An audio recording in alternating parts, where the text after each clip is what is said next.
한여름에 온실 딸기 얘기를 먼저 하겠습니다. 온실 딸기도 제철이 있다는 거예요. 1월에서 3월까지가 제철이래요. 1월이 제일 춥잖아요. 그런데 1월이 딸기의 제철이라는 거죠. 그 이유는 이때 일조량이 굉장히 좋다는 거예요. 그리고 아무리 비닐하우스에서 온기를 제공하겠지만 춥잖아요. 기온이 낮게 되면 단맛과 식감이 굉장히 증가가 된다고 합니다. 하지만 그런 딸기를 바로 온실 밖에 이렇게 내놓게 되면 어떻게 될까요? 즉시로 얼어버리고 말라 비틀어져 버립니다. 하지만 온실 안에서는 탐스러운 딸기가 열매를 맺게 됩니다. 하나님께서 당신의 자녀인 우리의 마음이 하나님으로 무르익기를 원하세요. 온실 딸기를 재배하는 농부가 그 빨갛고 통통한 딸기를 기대하는 것과 마찬가지 아니겠어요? 여러분, 하나님으로 무르익는다는 게 어떤 걸까요? 하나님으로 무르익는다.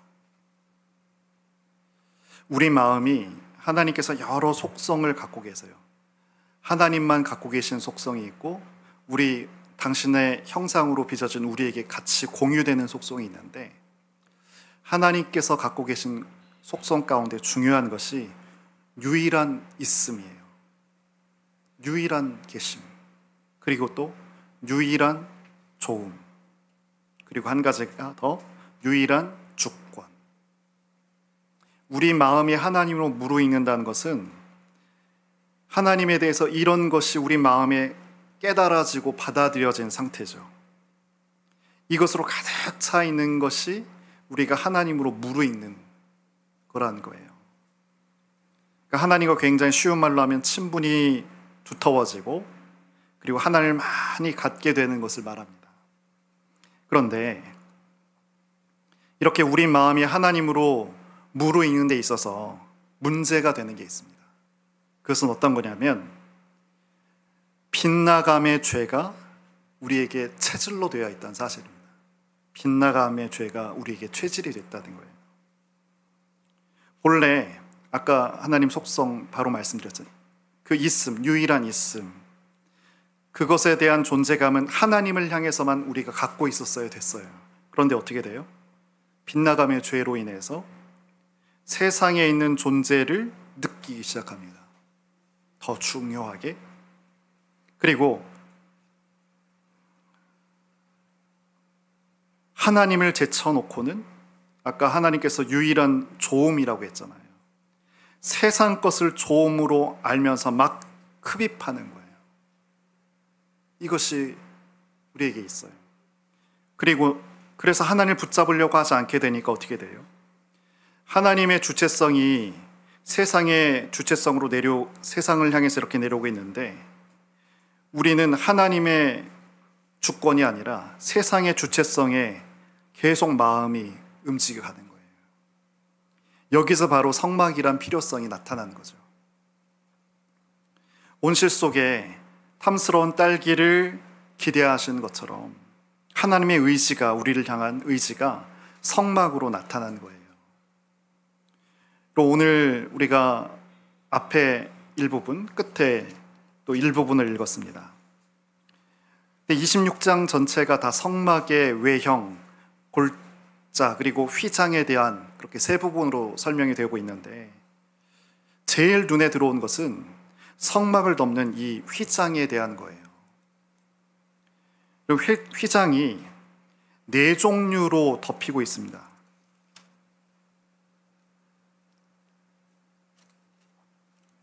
여기 1절에 보면 가늘게 꼰 배실과 청색, 자색, 홍색 실로 그룹을 정교하게 수놓은 10폭의 휘장을 만들고, 처음 제일 밑단계에 이것이 있어요. 그룹은 우리 법궤 했을 때 그 천사 모양이었잖아요. 여기도 실로 맨 밑에 이 그룹 천사의 모양이 이렇게 수놓아져 있는, 그게 1단. 1단계, 그리고 7절 그 성막을 덮는 막 휘장을 염소 털로, 두 번째 덮개는 염소 털로 만든 것, 그리고 14절에 보면 붉게 물들인 순양의 가죽으로 막을 씌우는, 이게 세 번째. 그리고 제일 겉면은 해달의 가죽으로 완전히 덮개를 그렇게 덮는 거예요.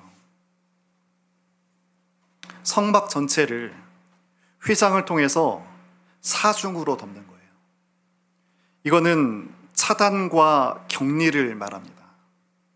외부 세계와 완전히 차단이 되는 거예요. 여기서 우리가 하나님의 의도를 궁금해해야 합니다. 하나님께서 택하신 백성들은 하나님의 이름을 붙드는 사람이잖아요. 그런데 하나님께서 당신을 가리키는 그 법궤를 성막 지성소 안에 두셨습니다. 이것은 우리가 하나님의 이름을 붙드는 사람들이란 말이에요. 이 마음이 어디로? 법궤에 있는 지성소로 들어가야 한다는 것을 말하죠. 결국엔 우리도 마찬가지예요. 우리도 하나님을 붙들고 있는데 우리가 어디로 가야 되냐면, 우리가 육체가 있는 이 세상에 있는 것이 아니라 그 세상을 오히려 차단하고 어디로? 성막의 그 지성소, 하나님의 법궤가 있는 말씀인 그곳으로 가야 한다는 거예요. 여기서 우린 교회라는 것도 다시 한번 생각해 보게 됩니다. 하나님의 이름을 부르는 사람들이 성막의 지성소 안으로 다 들어가 있는 그런 상태가 교회예요. 몸이 특정한 장소에 모여 있다고 해서 그게 교회가 아니고요. 하나님의 이름을 두신 지성소에 마음이 모여 있는 것, 이게 교회인 거죠. 이것이 가나안 땅에 들어가서도 동일하게 흘러갑니다. 어떤 이스라엘 백성은 남쪽 브엘세바에 있고, 또 어떤 백성들은 또 북쪽 단에 있고, 어떤 백성은 동쪽 요단강에 있고, 어떤 백성은 요단강 서쪽에 있었단 말이에요. 이렇게 동서남북 다 흩어져 살았지만 마음은 어디예요?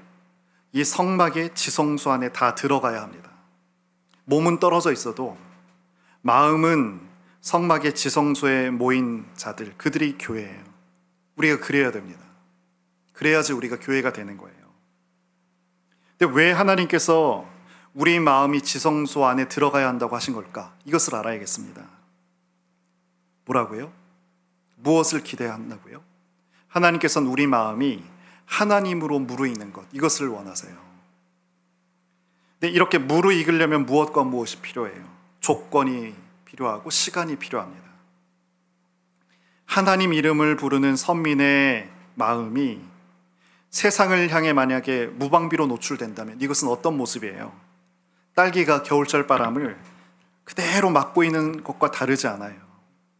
근데 어떤 한 사람이 하나님 이름을 붙들고 부르기 시작했다면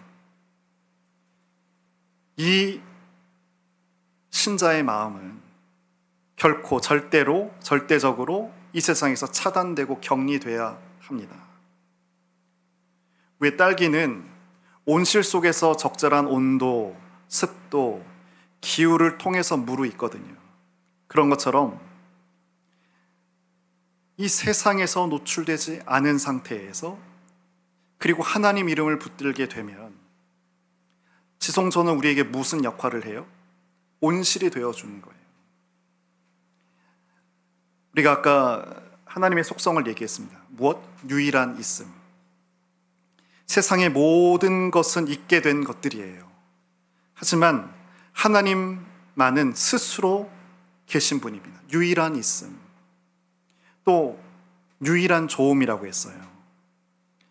하나님만이 우리의 마음을 온전하게 채워주실 수 있습니다. 하나님만이. 다른 것 다 갖다 놔도 금방 시들시들해지는데 하나님만이 우리 마음을 온전히 채워주십니다. 그리고 유일한 주권자라고 했잖아요. 하나님만이 온 세상을 이끌어 가시는 거예요.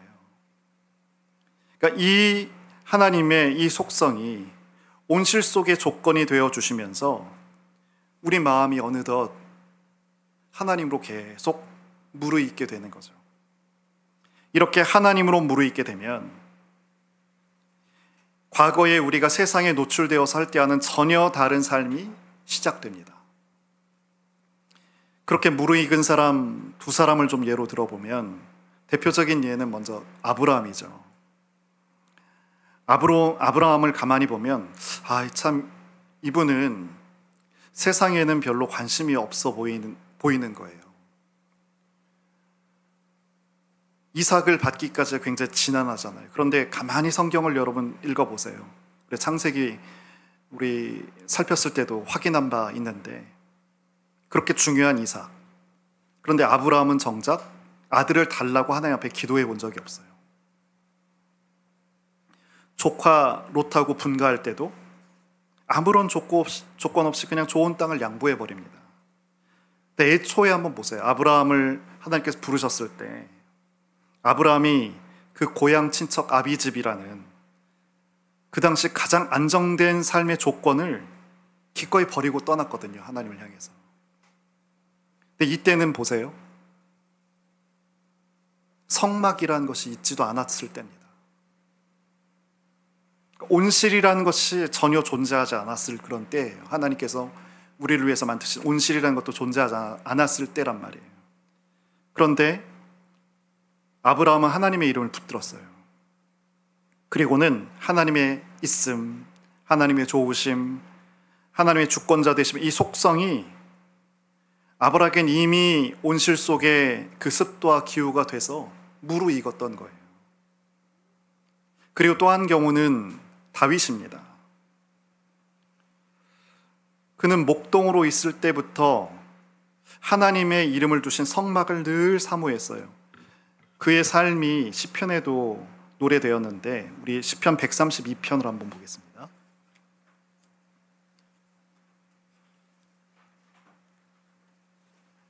시편 132편 3절에서 5절 보겠습니다.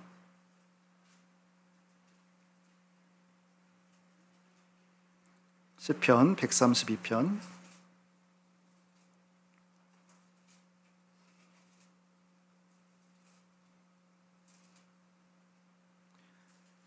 '우리 한번 같이 읽겠습니다. 3절에서 5절입니다. 내가 내 장막집에 들어가지 아니하며 내 침상에 오르지 아니하고 내 눈으로 잠들게 하지 아니하며 내 눈꺼풀로 졸게 하지 아니하기를 여호와의 처소 곧 야곱의 전능자의 성막을 발견하기까지 하리라 하였나이다.' 여기 내 장막은 본인의 왕궁이겠죠. 거기 들어가지 않겠다. 내 침대에 오르지 않겠다. 그리고 내 눈으로 잠들지 않겠다. 또 졸지도 않겠다. 무엇을 위해서? 여호와의 처소, 하나님께서 계신 처소, 야곱의 전능자의 성막, 이것을 보기까지 난 내 집도 내 침대도 잠도 자지 않고 졸지도 않으며 그것을 구하겠다는 거예요. 다윗은 이렇게 성막을 사모했던 거예요. 교회를 사모했던 거예요. 거기에 계신 하나님을 사모했던 거죠. 그러던 중에, 목동으로 지내던 중에 전쟁터에 신분을 가게 됩니다. 그리고는 골리앗을 보죠. 사울왕부터 모든 장군과 일반 병사까지 다 그들은 선민이었기 때문에 하나님의 이름, 성막에 대해서 다 그 이름을 알고 있었습니다. 하지만 이들의 마음은 성막에 들어가지 못했어요. 여러분 어떻습니까? 우리의 마음은 하나님이 계신 곳에 들어가 있나요? 이들은 들어가지 못했어요. 결국 그들의 마음은 어디에 노출돼요? 세상에 노출됐죠. 골리앗이라는 찬 칼바람이 불자마자 들판의 딸기처럼 다 얼어 죽고 맙니다. 하나님으로 물어 익어 본 적이 없는 그들의 마음은 세상에 노출되자마자 다 얼어 죽는 거예요. 하지만 하나님으로 무르익은 사람이 있잖아요. 다윗이죠. 그가 골리앗 앞에 섭니다. 이 다윗의 마음에 뭐가 무르익었어요? 하나님의 유일한 있음, 그 속성이 무르익었어요. 유일한 있음. 그 유일한 하나님 앞에서 골리앗은 조약돌 하나로도 충분히 끝낼 수 있는 존재로 보이게 되는 거죠. 골리앗은요, 정말 무서운 힘이고 무서운 두려움이 맞아요. 근데 다윗의 마음이 하나님으로 무르익었습니다. 어렸던 어린 시절, 목동 시절부터 세상과 격리되어 그는 살았잖아요. 하나님 이름이 계시는 그 성막을 늘 사모했습니다. 그리고 찬양했습니다.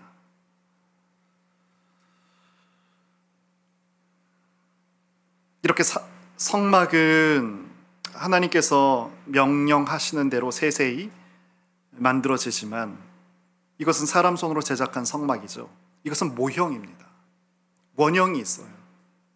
이건 모형이고요. 원형이 있다고요. 원형이 뭔 줄 아세요? 그것은 바로 예수님의 십자가입니다. 예수님의 십자가 죽음을 나의 죽음으로 동일시하는 자들에게는 십자가는 그렇게 죽은 자의 마음을 어떻게 해요? 완전히 세상으로 차단하는 사중의 덮개가 되어주는 거예요. 그게 십자가입니다. 그러므로 신자는 자신의 마음을 십자가로 덮는 거예요. 십자가로 덮어서 세상으로 창단하고 세상을 격리하는 거죠. 근데 이렇게 하지 않고 신자가 자꾸만 자신의 마음을 세상에 노출하게 되면 아까 뭐라고요? 빗나감의 죄의 체질, 이것 때문에 하나님의 계심, 하나님의 좋음, 하나님의 주권, 이것이 무르익지를 못하는 거예요. 교회를 다니지만 성경을 읽고 듣지만 마음에서 무르익지가 못하는 거예요. 십자가 예수님은 이 땅의 엄동설한 가운데 거하는 우리의 온실인 거예요. 우리 마음이 이 온실 안에서만 하나님으로 무르익을 수 있어요. 그래서 바울이 이렇게 말합니다. 그럼 들어보세요. 갈라디아서 6장 14절입니다. 그러나 내게는 우리 주 예수 그리스도의 십자가 외에는 결코 자랑할 것이 없으니, 왜 자랑하는지 이유를 말합니다.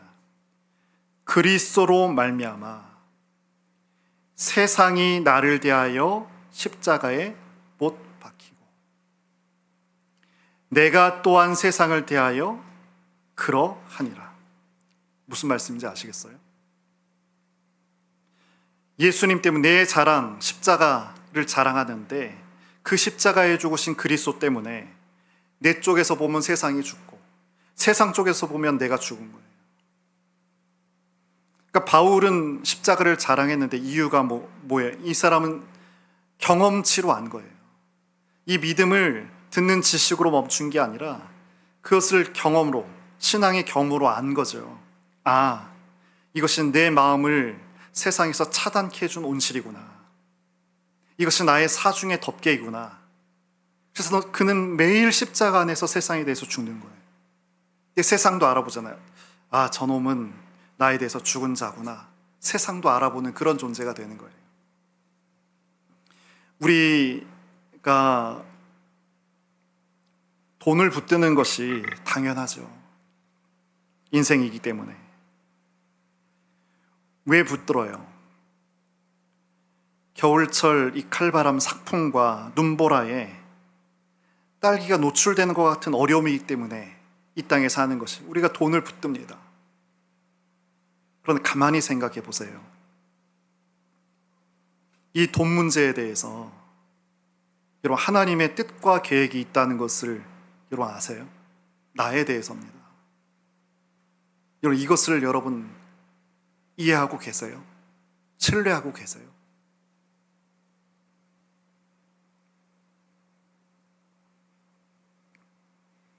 우리가 이 부분을 신뢰 못하는 것 같아요. 급하고 단정하며 인내하지 않고 여전히 내 방식을 고수하고 하나님의 뜻과 계획이 있다는 것을 왜 그렇게 될까? 우리 마음이 무르익지 못했기 때문에 계속 우린 그렇게 선택해 갑니다.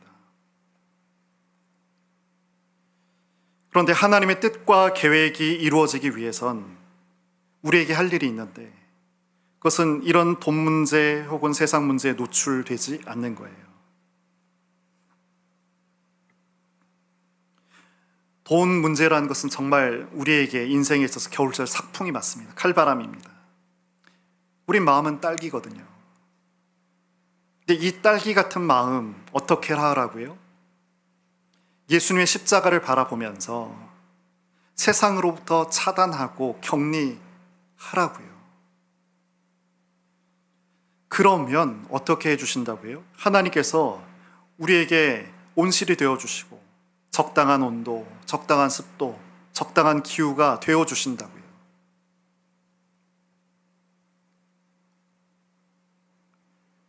우리가 이것을 꼭 기억하고 꼭 믿어야 돼요. 신뢰해야 돼요. 신자의 삶에는 하나님의 뜻과 계획이 없는 순간은 존재하지 않는다. 이것을 우리가 받을 수 있어야 됩니다. 그리고 하나님으로 무르익은 자녀에게는 어떻게 하신다는고요? 어떻게 하시겠다고요? 하늘에서 이루어진 뜻대로 땅에서도 이루어지게 해주신다고요. 우리가 이 부분을 우리가 반드시 지나가야 돼요. 반드시 우리가 경험해야 돼요.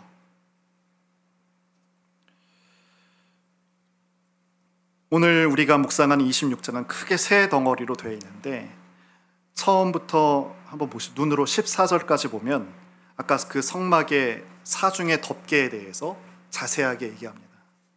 그리고 15절부터 우리가 31절까지 읽었는데 30절까지 보면 조각목 나무 널판으로 이 벽을 세웁니다. 그러니까 성막의 골격을 세우죠. 그리고 골격을 세우고 아까 먼저 만들었던 그 사중의 그 카바를 이렇게 치는 거예요.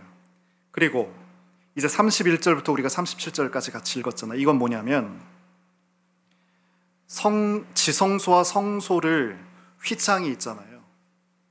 여기 이 휘장, 여기에 또 그룹, 천사의 모양을 이렇게 수놓은 그 그룹으로 막고, 그리고 이 성막 전체 3면을 다 사면으로 막는데 출입구에 대한 또 휘장, 이것까지 말하는 것이 31절부터 37절입니다.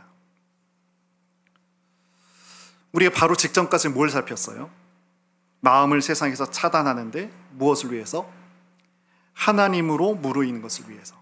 이제는 좀 깊게 하나를 우리가 살펴보려고 합니다. 그것은 뭐냐면 이렇게 지독하리만큼 다 덮잖아요. 차단하고 성소와 지성소도 차단하고 입구에 들어간 것도 차단하고 아예 겉은 네 겹으로 싸버리고. 왜 지독하다 싶을 만큼 하나님께서는 성막을 덮고 덮고 막고 막고 하시는가? 그것은 바로 이 자리가 어떤 자리냐면 언어 도단의 자리이기 때문에 그렇습니다. 언어 도단이 말 그대로 하면 뭐예요? 말의 길이, 언어의 길이 끊어졌다는 뜻입니다. 말의 길이 끊어진 것. 우리는 이런 경험을 종종 해봤습니다.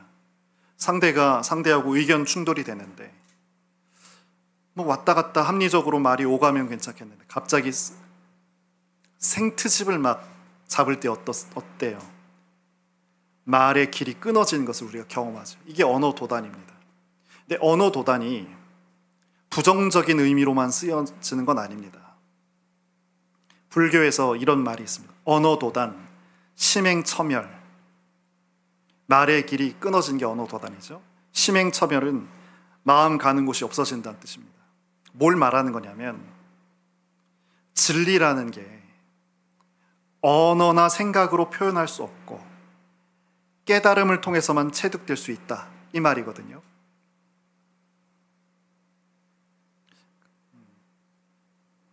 깜짝깜짝 놀랄 때가 있어요.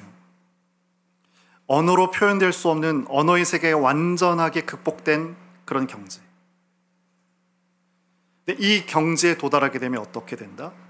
마음의 움직임이, 그 분요함이 완전히 없어지는 터득한 경지, 이것을 얘기해요.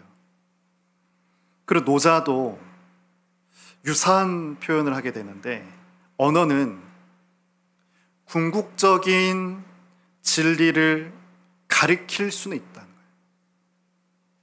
저기다, 저것이다 라고 말할 수는 있는데 그 절대 궁극을, 진리를 만나고 깨닫게 해주지는 못한다, 이렇게 말합니다.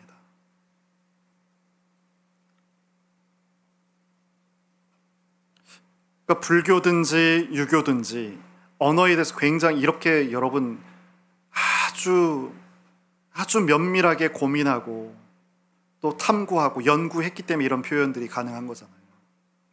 근데 분명히 언어의 한계를 지금 말하고 있는 거예요. 언어의 한계성, 말의 한계성. 그런데 우리 기독교는요, 언어 자체를 의심하거나 회의하지 않습니다. 물론 사람이 쓰는 말의 한계를 알고 있어요. 그러나 한계를 지적한다든지 문제시하는 것에 머물지 않아요, 기독교는. 그것을 또 언어를 극복하는 것을 과제로 삼지 않습니다. 이 정도 되면 기독교 신학으로 조금 이렇게 갖춰진 분들은 이런 생각을 할 수 있어야 됩니다. 언어에는 부족함이 있지만 기독교가 왜 이 언어에 대해서 왜 시비를 걸자고 문제시하지 않을까? 진리라는 것에 분명하게 연결이 됐기 때문에 그런 거예요. 그러나 불교나 아직 유교는 이 진리성에 대해서 분명한 그 깊이와 내용에 닿지 못했기 때문에 차이가 있는 거죠. 돌아가셔서.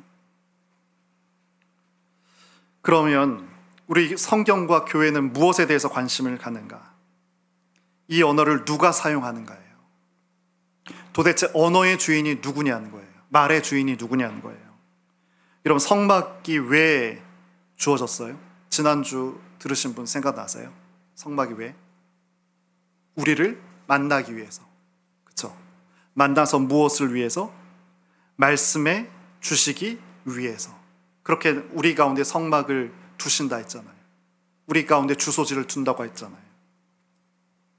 근데 우리는 이 십계명을 뭐라고 생각해요? 자꾸 윤리, 도덕, 살인하지 말고 도둑질하지 말고 이런 윤리로만 생각하는데 그 하나님의 뜻을 보시라니까요. 보시자고요. 그렇게 성소를 만드셨고 그 가장 중심에 법궤, 그 안에 당신의 말씀을 이렇게 두셨는데 이게 굉장히 본질적인 뜻이 있는 거예요. 어떤 거죠? 하나님께서 이 돌판에 언어를 쓰신 거잖아요. 근데 이 하나님 언어를 우린 뭐라고 해요? 말씀이라고 하잖아요. 그러니까 십계명이 이 돌판에 기록됐다는 것은 온 우주에 유일한 존재이신 하나님, 이분이 하나님이다 라고 선언하는 것이고, 동시에 이 세상에 존재하는 모든 언어의 주인은 하나님이심이 사실은 동시에 다 천명되는 굉장히 큰 사건인 거예요. 그런데 우리가 왜 불행하느냐? 이렇게 하나님께서 우리 가운데 있으시고 모든 말의 주인으로서 우리 가운데 계시는데 왜 우리가 불행한 것이냐? 이 하나님의 언어를 도둑질했기 때문에 그렇습니다.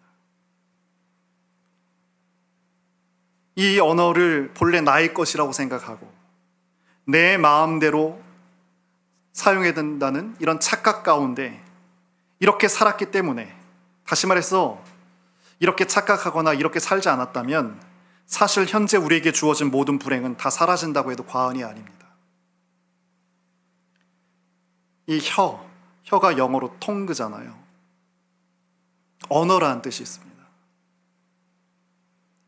근데 성경은 우리 입에서 나온 말이 우리를 지옥불에 있게 한다라는 표현이 있어요. 들어보세요. 야고보서 3장 6절인데 혀는 곧 불이요 불의의 세계라. 혀는 우리 지체 중에서 온몸을 더럽히고 삶의 수레바퀴를 불사르니 그런데 그 사르는 것이 지옥불에서 나느니라. 우리에게 있는 근심, 걱정, 원망, 불평, 비난, 우울함, 이 모든 것이 지옥불에서 났다는 것인데, 이게 뭐냐면 우리가 이 말을, 언어를 도둑질해서 사용하는 바람에 그래서 생기게 된다는 거예요. 예를 들어 설명하면 이해하시기 쉬울 것 같습니다. 우리가 어떤 상황을 맞이하잖아요. 그때 큰일 났다, 나 곧 망하겠다, 이렇게 생각해서 언어가 사용이 됩니다. 그러면 사실은 실제로 망할지 안 망할지 그건 몰라요. 그런데 내 마음은 이미 망함 속으로 빠져들어서 걱정 근심을 합니다. 이건 언어가 나빠서가 아니에요. 언어가 잘못되거나 한계가 있어서 때문이 아닙니다. 성경은 언어에 대해서 이렇게 말하잖아요. 우리가 잘 알고 있는 말씀이 로마서인데, 그러므로 믿음은 들음에서 나며 들음은 그리스도 말씀으로 말미암았다. 우리의 믿음은 구원을 얻게 하는 거예요. 근데 이 믿음이란 것이 들음에서 난다는 거죠. 근데 들음은 뭐로요? 말씀으로 말미암다는 거예요. 그러니까 성경은 언어를 치워버리거나 극복해야 되는 것으로 생각하는 것이 아니라 구원에 있어서 굉장히 중요한 것으로 생각하고 있어요.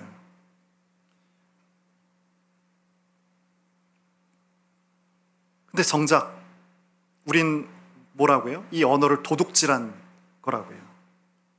언어를 도둑질한 사람의 생각은 무엇이냐면 이게 세상입니다. 언어가 진리에 도달하는데 한계가 있다고 생각합니다. 또 언어를 통해서 인간이 신이 될 수 있다고도 생각합니다. 아까 두 번째 경우는 말씀 안 드렸었는데 헤겔 같은 경우가 그렇게 얘기합니다. 인간이 인간답게 되는 것의 핵심으로 언어 사용은 주체성의 표현이고 언어를 통해서 인간이 신격화될 수 있다. 그러니까 듣고 잊으세요. 하여튼 언어를 도둑질한 경우는 아무리 심오한 불교도 유교도 어떤 한계를 얘기하고, 심지어 서양 철학자 헤겔 같은 경우는 말을 통해서 우리가 신과 같은 자리에 올 수 있다, 이렇게 생각하는 거예요.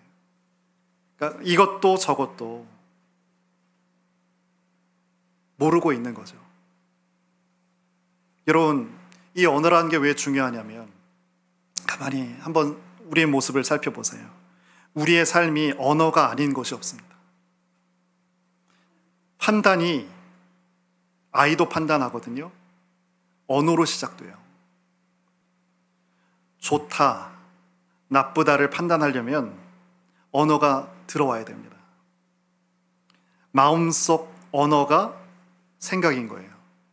그리고 입 밖으로 나오면 말이 되죠. 근데 여기서 끝나지 않습니다. 이렇게 말 속에, 생각 속의 말, 이 생각이 우리의 밖으로 나오게 되면 뭐라 하죠? 행동으로 이어져요. 그러니까 마음 속에도 언어고, 입 밖에 꺼낸 것도 언어고, 행동으로 되어진 것도 언어인 거예요. 언어 도단이라는 표현을 썼습니다. 하나님께서 성막에 가장 깊은 지성소에 법궤를 두시고 거기에 돌판에 쓰여진 당신의 말씀을 두신 이유가 뭐예요? 바로 이 자리는 언어 도단의 자리다라는 거예요. 이 자리는 이제 너희들의 말이, 훔쳐간 나의 말을 멈추고, 그동안 이제까지 너희들이 담고 썼던 모든 것은 다 멈추고 이 모든 언어의 주인은 나임을 선언하신 거예요. 우리의 말이, 우리의 언어가 끊어진 자리가 이 성소가 되는 거예요. 이제부터는 우리는 하나님으로부터 그 언어를 받아서 써야 합니다. 그러니까 언어를 부정하거나 밀어내는 게 아니고, 지향하는 게 아니고, 우리가 주인에게로 가서 주인이 주시는 언어를 받아서 생각하고 말하고 행동하는 것으로 우리 삶이 완전히 바뀌어지는 거죠. 이 완성을 사도행전에서 그 방언을 통해서 보여주신단 말이에요. 우리는 사실 지금까지 도둑질한 언어로 판단하고 생각하고 말했습니다. 그래서 가장 사랑하는 대상에게도 어떻게 해요? 도둑질한 말을 사용했어요. 그러니까 도둑질한 언어를 가지고 사랑한다고 하고 또 자녀들에겐 가르치기도 하고 또 친구들과는 관계했어요. 그래서 엉망진창인 거죠. 그래서 행복이 없던 거죠. 좀 꼭 기억하셔야 됩니다. 하나님 말씀이 지성소 안에 모셔졌다는 것은 이제 하나님의 언어를 돌려드린다는 거예요. 나로부터 나오는 언어는 끊어지고 이제부터는 하나님으로부터 들리는 언어만 사용하겠습니다라는 거예요.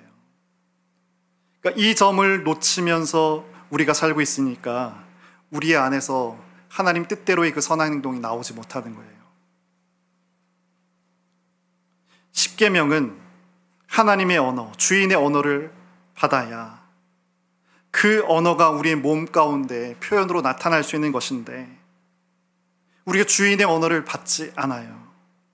그리고는 내가 원하는 도둑질한 그 언어를 갖고 그것으로 생각하고 살아가고 있기 때문에 하나님의 말씀이 우리 가운데 왔다가도 부딪혀서 나가게 되는 거예요. 우리 요한복음 1장 한번 보시죠.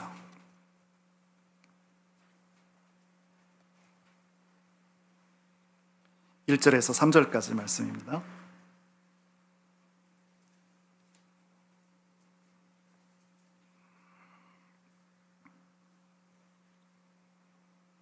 우리 1절에 3절 같이 읽겠습니다. 태초에 말씀이 계시니라. 이 말씀이 하나님과 함께 계셨으니 이 말씀은 곧 하나님이시니라. 그가 태초에 하나님과 함께 계셨고 만물이 그로 말미암아 지은 바 되었으니 지은 것이 하나도 그가 없이는 된 것이 없느니라. 이 태초는 어떤 때입니까? 아직 인간 세상의 언어가 시작되기 이전이죠. 인간의 역사와 삶이 시작되기 전에 태초의 언어가 먼저 있었잖아요.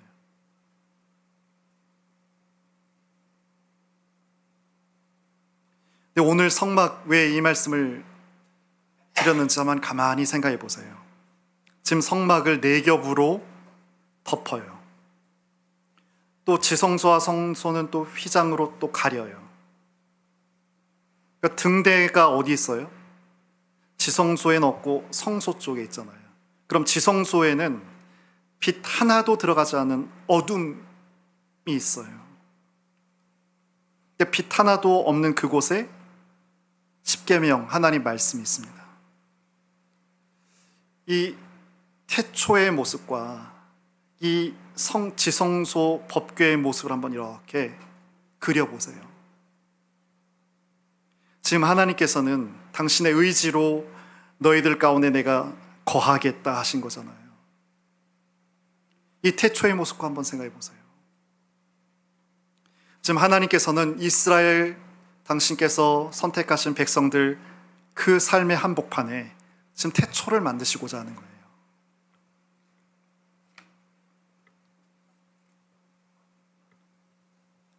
우리가 어제까지 살았다면 그 삶의 흔적은 우리 마음속 기억으로 다 기억되어 있죠. 이 기억은 언어로 되어 있습니다. 어제까지는 뭐랬고 상황이 좋다 안 좋다 이것이 다 언어로 우리 가운데 기억되어 있습니다. 우린 이 상태에서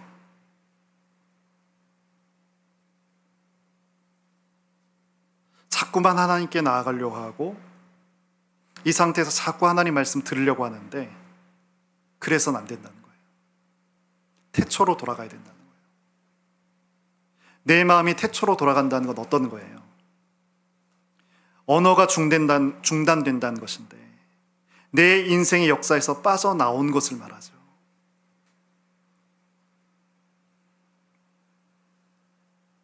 성막은 하나님께서 우리 인간 세상 안에 태초를 만드신 거라고 말씀드렸어요. 우리가 살면서 마음으로 기억되고 또 삶을 계획하는 것 역시 다 언어의 연장선상인데 이런 것으로 오지 말고, 그렇게 자꾸 나에게 오지 말고, 그러기 위해서 내 겹으로 휘장을 덮으신 것이고, 여기서는 세상의 언어를 다 잊어버리고 말의 주인이신 하나님으로부터 그 말을 받으라는 거예요.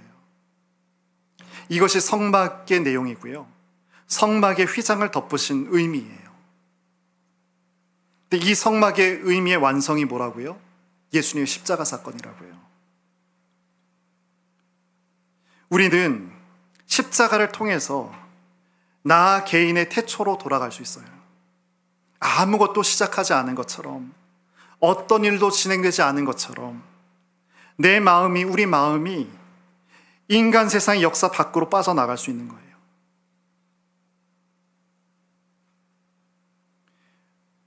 이제 그 이유를 말씀드립니다. 왜 하나님께로 가기 위해서 우리 언어가 죽어야 되는지. 진짜 언어의 주인은 우리 하나님이시기 때문에 그렇습니다. 예를 들어서 우린 자꾸 무엇이 잘 됐으면 좋겠다, 이것은 꼭 돼야 되는데, 이런 소원은 내 언어예요. 그렇죠? 근데 이러한 언어를 가지고 하나님께로 나오지 말라는 거잖아요. 왜냐하면 이 언어가 정말 하나님 안에 있는 것일까요? 가만히 생각해 보세요. 아까 우리 조금 전에 돈의 예를 들었었잖아요. 우리를 향한 돈과 관련한 하나님의 뜻이 있어요. 하나님의 선하신 뜻이 있어요. 우린 그것에 관심이 전혀 없이 살았어요. 내 소원이 있었으니까. 하나님 언어에서 나의 소원을 내 소원으로 훔쳐온 그 마음이 우리 가운데 있으니까, 그 언어가 나에게 있으니까. 내 소원을 구상하는 언어들은 내 언어가 아닌 도둑질한 언어입니다. 만일 그것이 하나님께 있는 것이라면 하나님께서 그 언어를 우리에게 주실 때 이 땅에서 이루어질 거예요. 주시잖아요.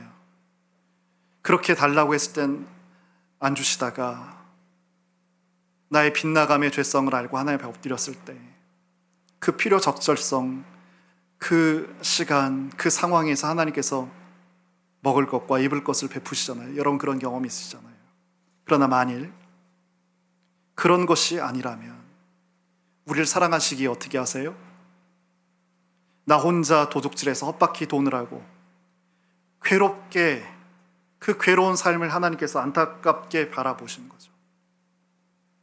이것이 우리에게 있어요. 오늘 말씀 한번 이렇게 축약해서 한번 정리를 좀 해보겠습니다. 이 두 번째는 좀 어려우시죠? 낯서시죠? 근데 잘 한번 이렇게 한번 정리를 한번 해보겠습니다.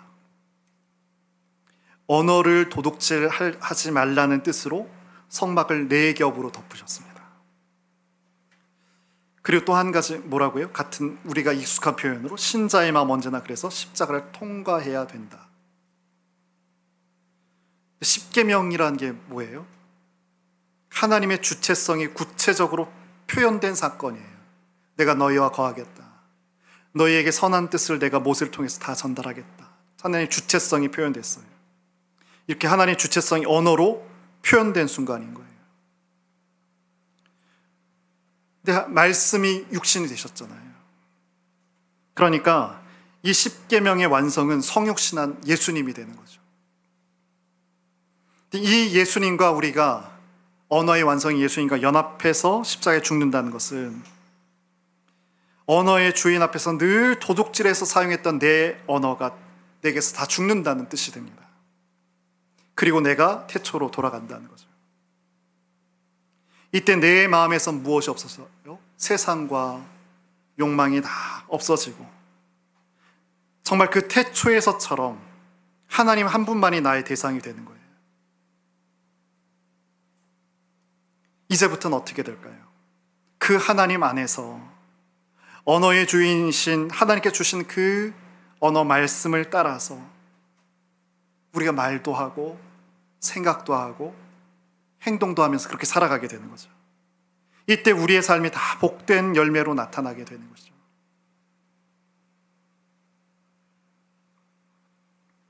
오늘 이렇게 좀 기도해 봤으면 좋겠습니다. 하나님, 우리로 태초로 돌아가서 하나님의 언어를 받아서 세상을 살도록 하기 위해 이렇게 하나님께서 우리에게 주신 이스라엘 백성들에게는 성막을 주셨고 우리에게는 십자가를 주신 이 복된 사랑과 역사를 하나님 간직하고 기억하는 우리가 되게 하옵소서. 여러분, 눈을 한번 감아 보실까요? 질문해 보세요. 내 마음은 지금 어디에 노출되어 있나? 세상의 칼바람인가? 하나님께서 지으신 이 온실 안에 있는가? 나의 마음은 어디에 있는가? 내가 지금 사용하고 있는 언어는 누구의 언어에 뿌리를 두고 있는 언어인가? 하나님의 말씀인가? 하나님께서 도둑질을 해낸 거기에 뿌리가 있는 나의 언어가 아닌가? 그리고 마지막 질문입니다. 나는 십자가를 통해서 도둑질한 언어를 끊고 성령 태초로 돌아가고자 하는가? 이 말씀 기억하면서 함께 기도하겠습니다.